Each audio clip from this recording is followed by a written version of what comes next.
I bought a car worth 100 grand with some elderly man's money right after my husband's funeral, Julia exclaimed with a mix of exhaustion and elation. David, her eldest son, glanced approvingly at the contract Julia had brought. Whose money are you talking about? What on earth is going on? I couldn't help but raise my voice in frustration.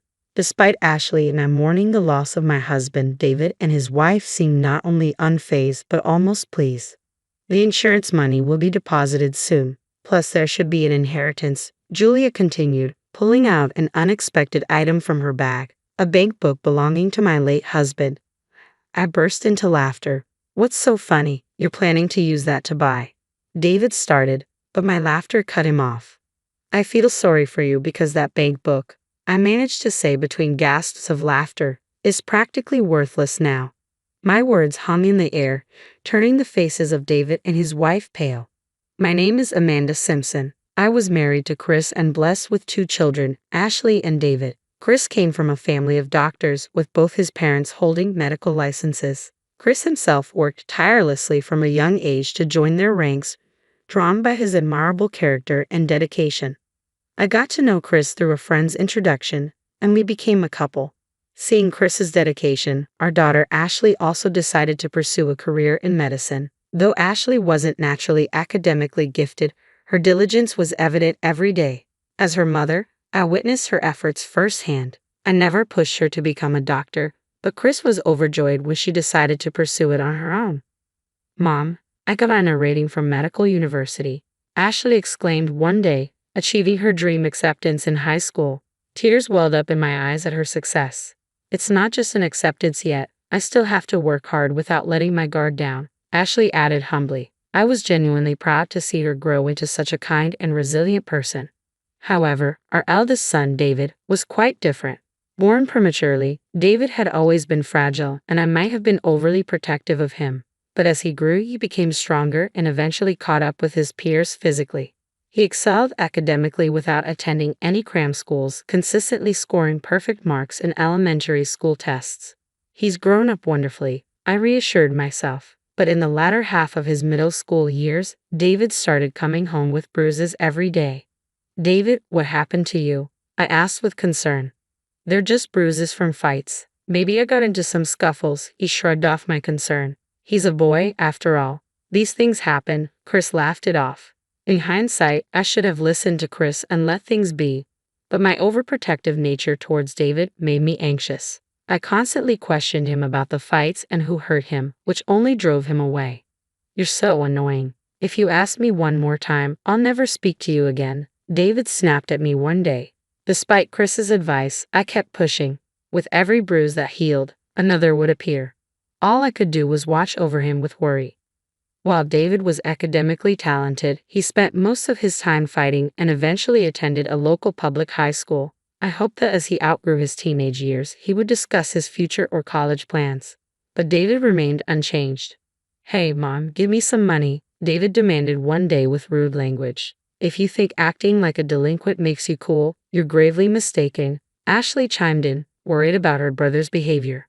Fearing for Ashley's safety, I quickly handed David a $50 note for lunch money. He clicked his tongue in annoyance and left, leaving Ashley glaring after him. How did it come to this? Did I spoil him too much? I wondered, troubled by David's behavior every day. I couldn't help but reflect and blame myself. While his classmates prepared for university entrance exams, David remained unchanged. Chris tried to talk to him multiple times out of concern, but David started hurling abusive words at Chris. He hasn't done anything that would involve the police. He's been picked up for being out late with friends more than once or twice, Chris defended David. In the end, David neither found a job nor decided on further studies and simply graduated from high school. David, what are you going to do? You can do well if you study. Isn't it better to go to college? I'm not saying you should become a doctor, but you should get a job, I pleaded with him. David wouldn't even meet my eyes. A year later, David, who had been jobless and staying at home, approached me. Hey, he began. I thought he might be asking for money again, but when I turned to look at him, David dropped a bombshell. I'm having a kid. I'm getting married. I was left speechless from the shock. But I'll start working. Can my wife and I live here? I still don't fully understand the situation. Let's discuss this with your father first, I managed to say. That night, Chris, David, and I had a serious conversation.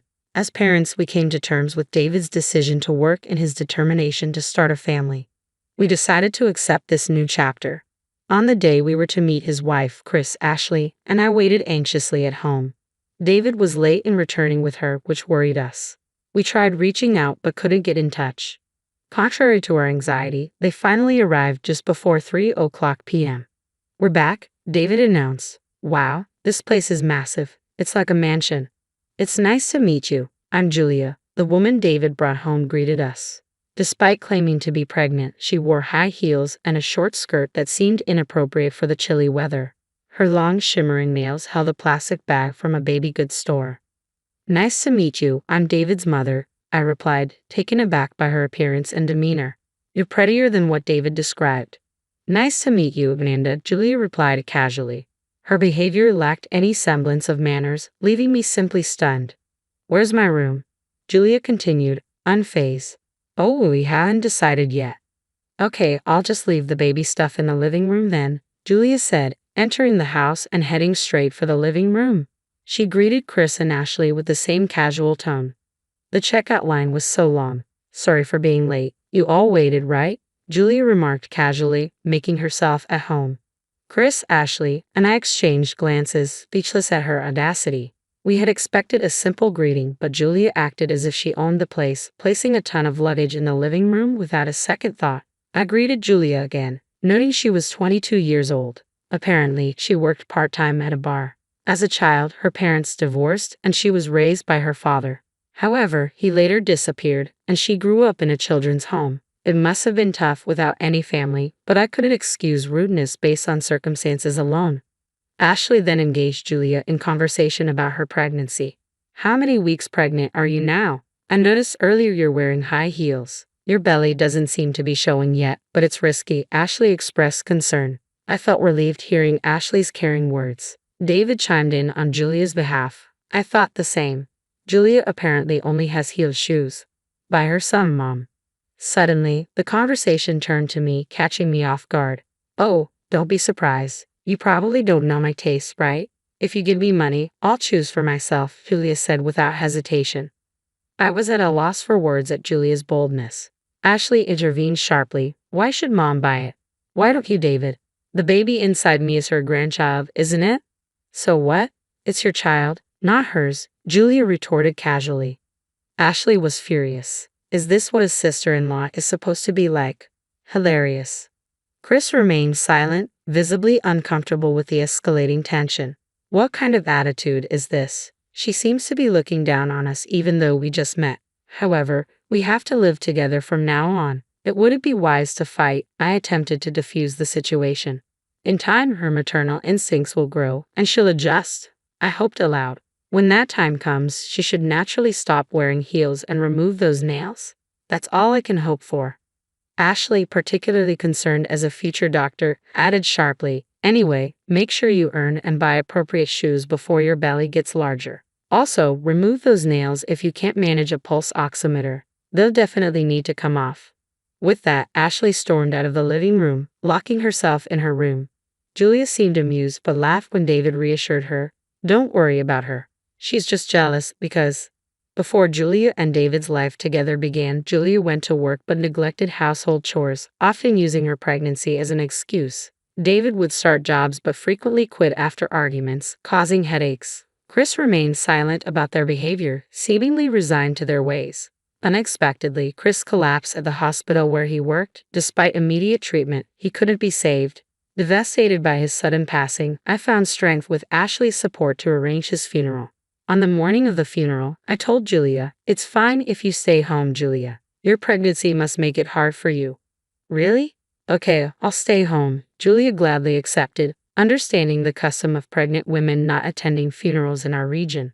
Feeling uneasy, I noticed Dave F. texting Julia during the funeral. Though I warned him, I let it slide given the circumstances. After returning home, mentally and physically exhausted, Ashley and I discussed dinner in the living room when Julia descended from upstairs, handing some documents to David. "Tired, huh? Did your old man make it to heaven?" Julia remarked with a laugh. David joined in, saying, "Might be hell. You just came back from the funeral." What are you saying? Ashley snapped, furious. I lack the energy to get angry. Come on, Ashley, just go with it. Julia shrugged, pointing at the documents she gave David. Curious, Ashley and I looked over the papers. What's this? What do you mean, go with it? I asked, my frustration growing. Chris has passed away, and while Ashley and I were grieving, you two seemed pleased instead of saddened. We'll get the insurance money, right? And there should be an inheritance, Julia continued casually, pulling out a bank book from her bag. Dad's bank book. Julia, did you take that while we were out? That's disrespectful, I exclaimed. We lived together, so it's not stealing.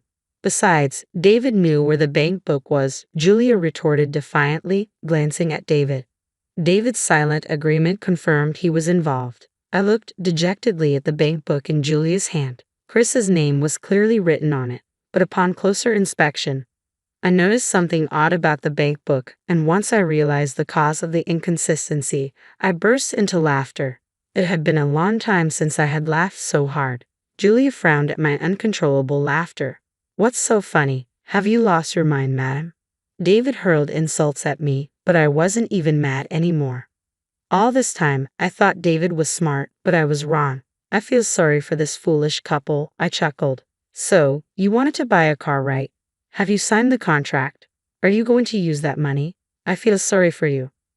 Upon hearing my words, David hastily took the bank book from Julia and opened it. What the hell? There's only $3 in here, he exclaimed in shock. The couple stared at the bank book in disbelief. This is a joke. There's supposed to be an inheritance, and the insurance money should be deposited too. David fumed, echoing Julia's concern. Yes, there's an inheritance and insurance money. Both of my parents-in-law passed away early, and Chris had a lot of inherited and accumulated assets. I explained calmly. Notably, Chris wasn't just a doctor but also owned several hospitals. His total assets amounted to $1 million.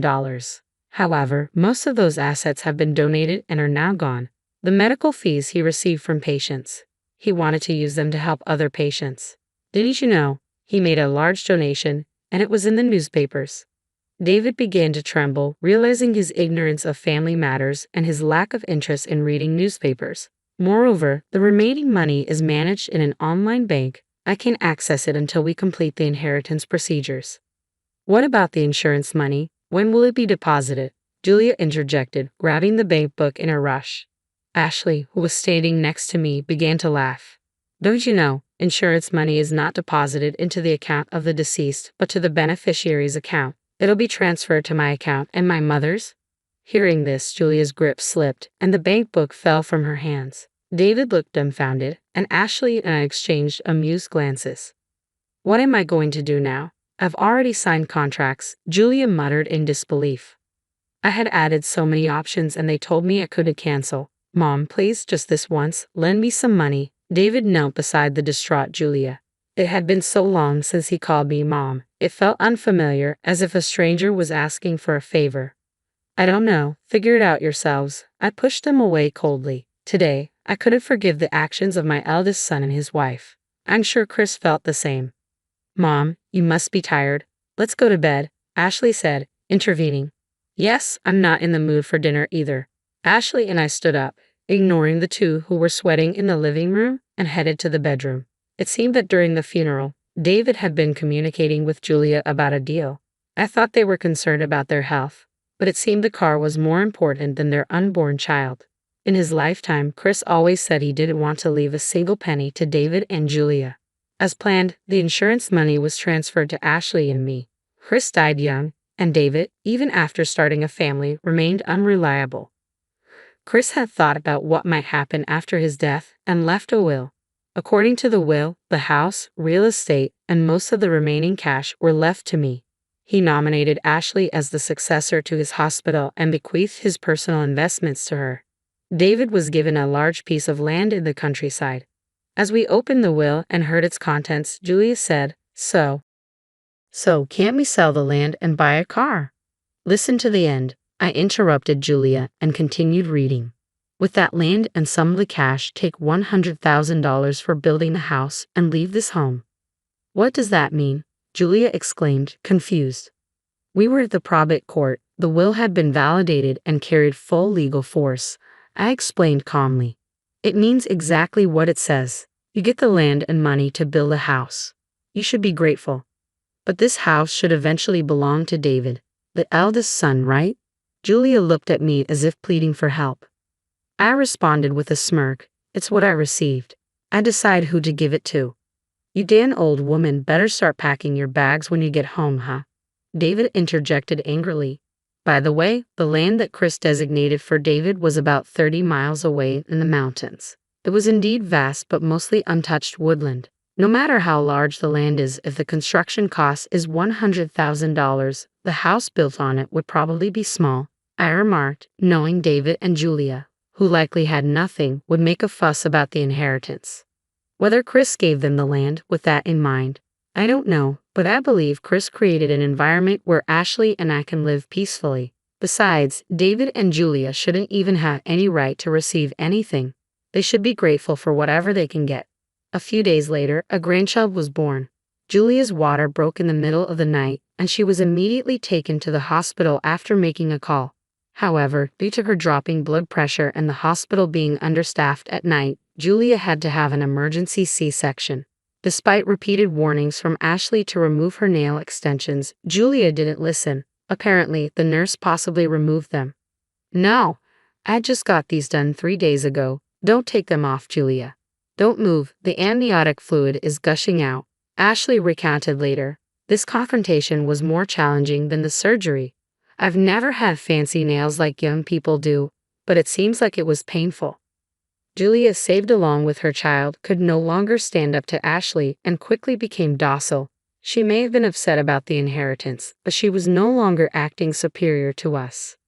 I hope she's grateful that we let her rest for the first month after childbirth, Mom, Ashley said. We were wrong. Can we live here? We don't need the land or the money, David pleaded, but both Ashley and I firmly denied him. Naturally, in such a state, there was no way they could afford a car.